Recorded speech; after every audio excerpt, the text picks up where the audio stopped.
ভাই সরকার যদি না থাকে আপনার জ্বালানির পলিসি কোথায় যাবে?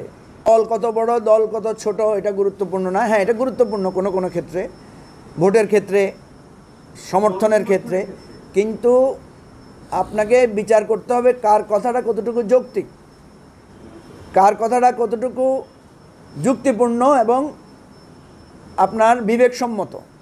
তো সেই জায়গা থেকে আমরা বলেছি তো যে আমরা দুঃখিত যে আমরা অনেক উপদেষ্টাকে পেয়েছি।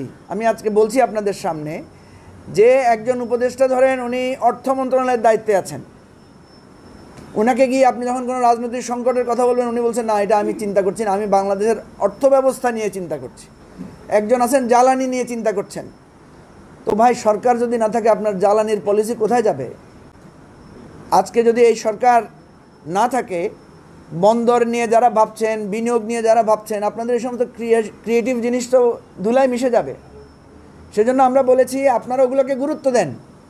প্রত্যেক উপদেষ্টাকে যাদের সাথে দেখা হয়েছে আমি বলেছি আপনি অন্তত দিনের আধা ঘন্টা রাজনীতি নিয়ে সময় দিয়েন, রাজনীতিবিদদের সাথে একটু গুরুত্ব দিয়েন। কারণ রাজনীতিবিদরা হচ্ছে আপনার মানুষের সেন্টিমেন্টকে, মানুষের সমর্থনকে তারা পরিবর্তন করে।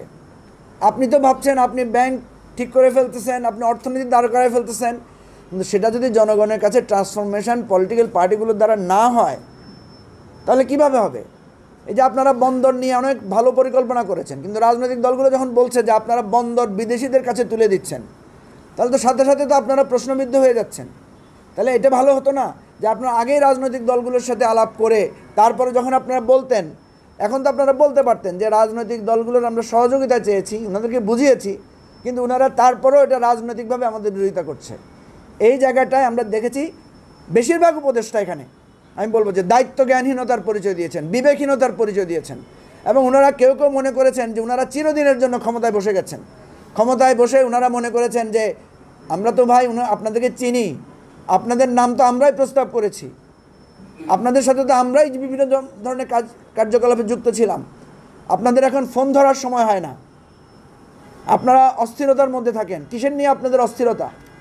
আজকে প্রফেসর ইউনূসকে নিয়ে যেই ওনার যে ব্যর্থতার জায়গাটা রচিত হয়েছে, আপনাদের জন্য রচিত হয়েছে, আপনাদের জন্য ওনার আজকে ব্যর্থতার এই প্রেক্ষাপট তৈরি হয়েছে। নিজের বিবেককে প্রশ্ন করেন সেই সমস্ত উপদেষ্টাদেরকে আমরা বলবো।